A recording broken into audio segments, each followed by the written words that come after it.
কাজ পাইয়ে দেন, তিনি সঙ্গে সঙ্গে কোন দপ্তরের প্রিন্সিপাল সেক্রেটারিকে, পঞ্চায়েত দপ্তরের প্রিন্সিপাল সেক্রেটারিকে, খাদ্য দপ্তরের প্রিন্সিপাল সেক্রেটারিকে, বিভিন্ন আধিকারিকদের আগে 4% কমিশন বুঝে নিয়ে তারপরে মমতা বন্দ্যোপাধ্যায়ের ক্ষমতার একটা ইউটিলাইজেশন সার্টিফিকেট দিয়ে দেবে।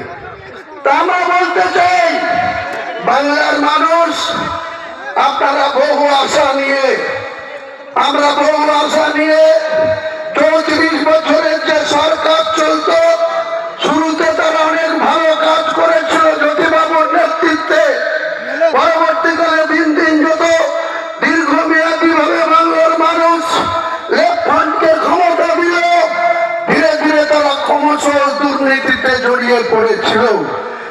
আমরা একটা ব্লকে দুটো করে সংগঠনের নেতার মোকাবেলা করতে হতো, একটা হচ্ছে পুলিশের ওসি আর একটা লোকাল কমিটির সম্পাদক। এই দুজনের বিরুদ্ধে আমাদেরকে লড়াই করতে হয়েছে। আমি 1982 সাল থেকে 20 বছর বয়স থেকে যুব কংগ্রেস দিয়ে শুরু করেছিলাম।